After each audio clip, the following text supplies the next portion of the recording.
few years ago, I proposed a book about grown-ups, kids, and boundaries. And I remember my publisher came back to me and said, could you please focus it on teenagers?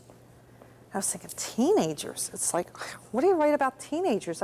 All I could think of was like, wait till they're 20, try not to choke. I mean, I had no book. I had absolutely no book. So what I did was I started interviewing and asking parents and teachers and people who spend a lot of time with kids of that age. I said, what's working? And that's where I got away from this rules and punishment kind of thing. You know, we call them consequences so we don't feel so guilty about them, but they're really punitive. If they're negative, they're punitive. So I started looking at what's working, and all these people were getting away from the rules, and if you don't do this, here's what's happening, to this much more positive approach using boundaries. And I remember interviewing this one mom, another single mom, single son. Her son was 16, and he had just passed his driver's test, somewhere in Illinois, I think. And they were out celebrating. Now here again, her intention was, I want him to drive because he needs to drive in order to get good at driving, right? You have to practice it. So I'm willing to share my single car with him. They're out celebrating. The kid says, well, Mom, Bobby's having a party this weekend. Can I borrow the car for it? And she said, well, sure, Bobby's a great kid. You'll have a really good time. What time are you going to bring the car home? He just rolled his eyes. I don't know, Mom, whenever the party's over. Now, isn't this a great opportunity to have a fight with a kid? And instead of yelling at him or punishing him or jumping down his throat and giving him this big lecture, she just looked at him and she said one of my favorite magic sentences. She said, that won't work for me. Now, do you hear? Look at the energy in that. How different that is from, what are you, nuts? Huh? See the difference? She said, that won't work for me. I need to know you're going to be coming home at a particular time before I give you the keys to my car. He said, all right, how about 4 in the morning? What'd she say? That won't work. That won't work for me. Good. She said, I was thinking more like 8 o'clock. Because you know when you're negotiating, how you want to start low? Okay. So the kid rolls his eyes. He says, oh, Mom, get real. 8 o'clock party doesn't even start until 7. And so she said, okay, got an idea. Another magic sentence. She said, you come up with a time we can both live with. Put it on the kid. I've seen people do this with 4-year-olds. A friend of mine had a 4-year-old, kept losing his pacifier. He never went anywhere without his pacifier. And one day came, Mommy, I can't find my pacifier. And she said, Mommy's not in charge of your pacifier. You need to think where you left it. And you know what? When you think where you left it, we'll go find it. And then I want you to come up with a plan on how you're going to keep track of it. This is your pacifier. This is your responsibility. You come up with a plan. And he did. Let's give kids a little more credit for being able to manage their own lives and give them the guidelines and support to do it. That's what this sounds like. You come up with a time we can both live with. So the kid said, all right, how about midnight? Oh, okay, we'll give midnight a try. I think Mom was starting to like 8 o'clock, but she said, we'll just give midnight a try. Now, I want you to understand something. If we're talking about midnight, that means midnight by my watch. Good boundaries are clear. It's not midnight in Tokyo. It's midnight by my watch. Midnight on CNN, midnight whatever. And I need to know you're going to bring the car in with at least a half a tank of gas in it. Do you see how we're setting the boundaries here? Tell me this is giving in. Then she said another magic sentence. She said, can you live with that? Yes. Then she said another magic sentence. She said, tell me what you just agreed to. I want to make sure we're on the same page. This one works with spouses, okay? Tell me what you just agreed to. And the kid said, I'll bring the car in by midnight with a half a tank of gas. She said, fantastic. Now, because boundaries are positive, now comes the promise. This is different from the rules with the threats. And if you bring the car in on time, with a half a tank of gas, it tells me you're responsible enough you can have the privilege again next weekend. If you don't get it in on time, you don't get gas, it's no problem. I'm not going to punish you. It's just a little signal that says you're not ready for the privilege yet. We'll try again in 4 weeks when you're a little more mature. Do you see? Now, she could have said, if you don't do this, you're not driving for a month. She would have said the same exact thing. Except look at the energy here. Not only that, but when you state your contingencies, if you do this, then you can, as a promise instead of a threat, where's all the responsibility? It's on the kid. So just becoming a little more aware of how often we say to kids, look, you don't pick that up, you're not playing with it for a week. Oh, okay, that sounds like a threat. How can I turn that into a promise? And by the way, that's not, I promise you, if you don't pick that up, that's a, hey, don't laugh. A lot of people think that's exactly what I mean. Promise is, hey, as long as you guys pick up all your toys, they'll be here for you tomorrow. I won't have to put them away for a week. As soon as you make your bed, you can go out and play with your friends. As soon as you finish your homework, you can do this. Do you see the energy shifts? All the power is still, you're still the boss. But the outcome, the positive consequence, is only available if I'm doing what you're asking. If you take a look on page 43, which I believe is the next page, you'll see the characteristics of a good boundary. Now, good boundaries are, they're clear. We talked about what do you mean by a clean room? What do you mean by neat? What do you mean by on time? They're clear. You understand, I understand. They are win-win. You will know you're doing win-win when you hear yourself thinking in terms of, okay, how can we both get what we want? They're proactive. Proactivity is about anything you say or do that gives me information to help me be more successful in my relationship with you. If we decide we're going out for lunch, I don't know this area, why don't you pick the restaurant? As long as you pick some place where I can get a salad. So you have that information. It helps you make your decisions then. Proactivity is what we help kids to help them make better decisions. They're positive. Now, you know when you think of the word consequence, what do you mostly think of? When you hear the word consequence, what are you thinking of? Punishment. The punishment, the negative, exactly. The bad thing that happens, or that, if you don't do. What if, I'm going to ask you to make a little shift now. What if the consequence is the good stuff you get when you do what I ask? When you get your homework done by a certain point, and by the way, by done, I mean legible and complete, because they will rush through stuff. You know what we call that? Hey, great first draft. Great first draft. Because the temptation, what do you think you're going to turn this in? This is garbage. No, great first draft. Legible and complete. See, that's the clarity there, okay? Positivity is about two things. One, the positive consequence. As soon as you finish cleaning your room, you come down to dinner. As long as you join us by 5 o'clock, you can eat with us. As long as you're in bed with your pajamas on and your teeth brushed by the time the big hands is on the 12, I'll have time to read your story.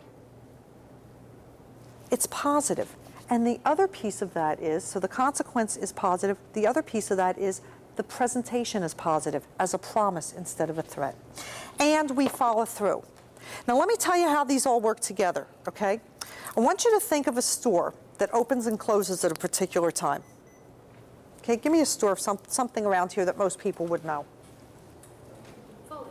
Foley's, okay, great. I'm sorry, I couldn't hear you back. Foley's okay with you?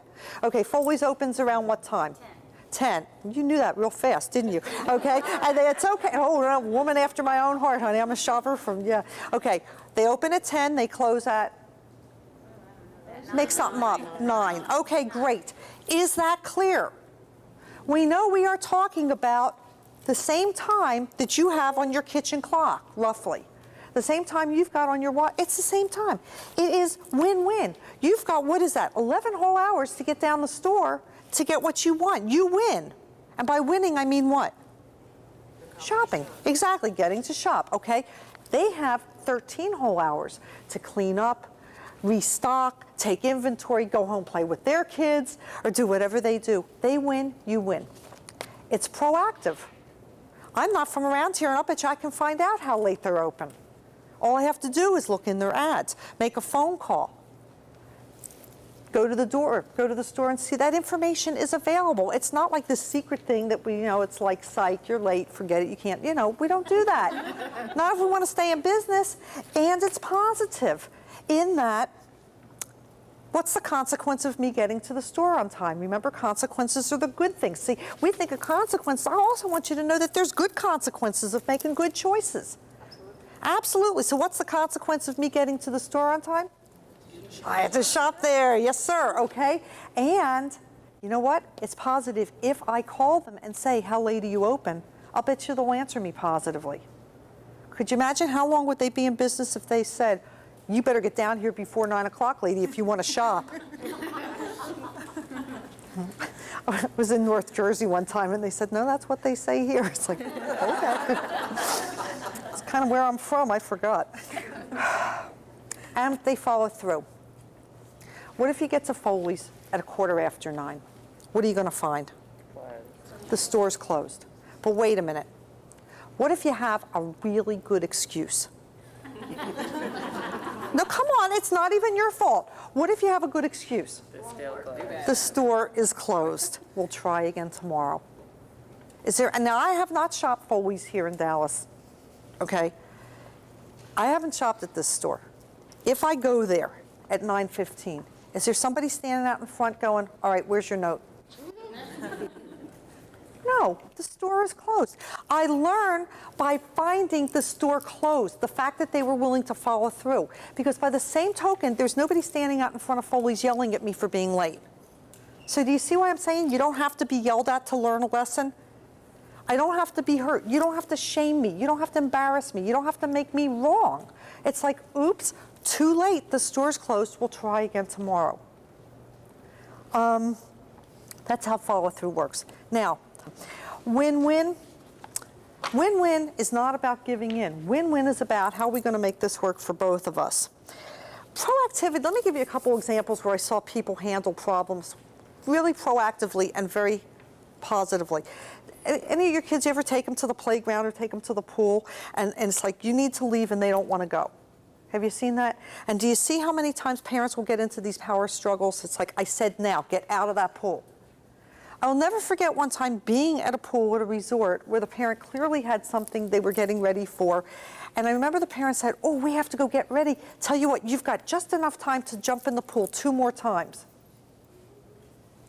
Do you see how different that is from get out of that pool now or I'm coming in after you? We all know that one. It's like you've got just enough time. You can jump in 2 more times, or you can swim to the side and then come back and then get out of the pool. So what we're doing is we're giving you a little bit of power in that situation. It's like we need to go, what do you absolutely have to get out of your system before you get out of the park or the pool or the playground or whatever? We're at McDonald's, you know, I know some of those kids could move into those playlands, right? You know, and you feel kind of silly going in after them and crawling through the balls to pull them out, you know? It's just like, okay, tell you what, you can find three of your favorite color balls, and then as soon as you show them to me, then we can go home. It's like, what do you have to do first? How do we both win? Because we have to leave. And at some point, there may be a time when you have to pick them up and just say, okay, that was fine, you know, and carry them out. I'm trying to eliminate the necessity for doing that. I want to eliminate the need for me to act like an obnoxious brat just to prove you can't control me.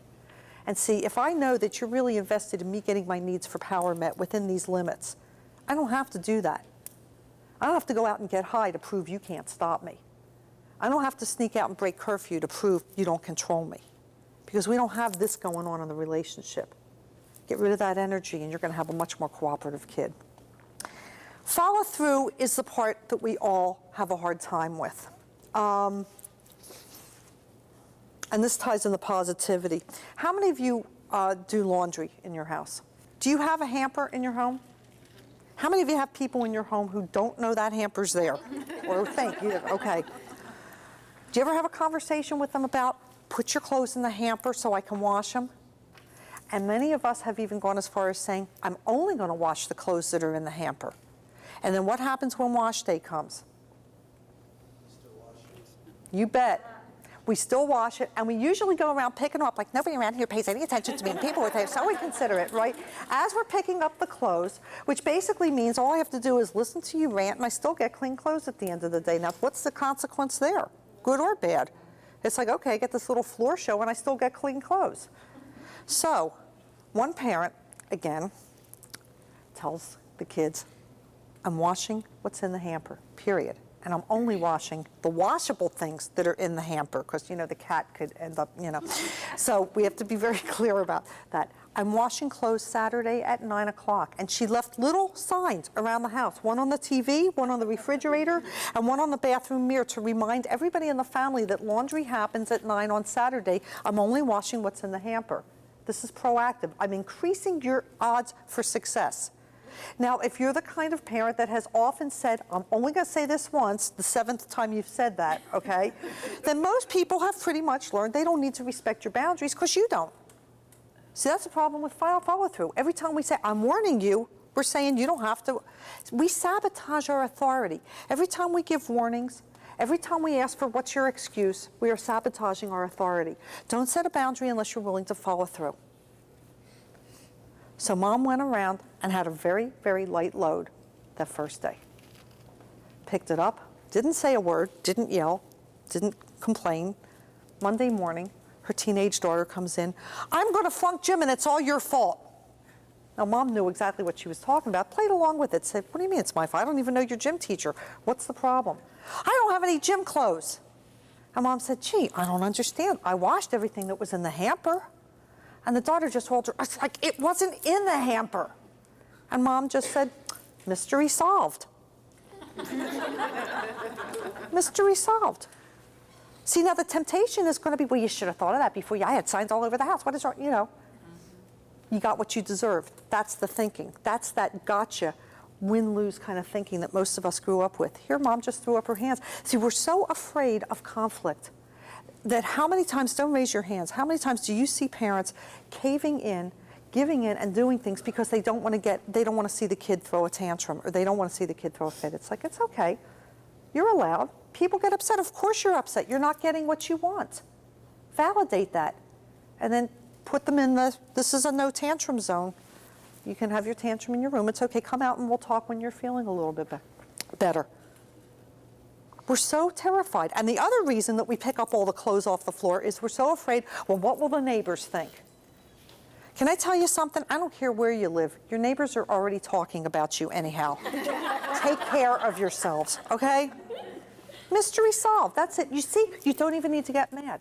And I remember the mom said, she told her daughter, look, in the meantime, I'll be happy to show you how to run the washer, because that's a skill you're going to need too. So here's how you can get your needs met. You don't want to put the clothes in the hamper? That's fine. Let me show you how you can take care of yourself. Do you see the power dynamic shifting here? Okay, now we were talking about validation. This is important. I know a lot of you, when I asked you what kind of things you want to get out of this, talked about dealing with feelings. You know, people will say, well, I like this idea of follow through and not giving warnings, but what if the kid, you know, something happens? You know, I give the kid, you know, the car and, you know, he gets in a wreck, or he's been drinking, or he's been with somebody who's been drinking, or somebody gets sick.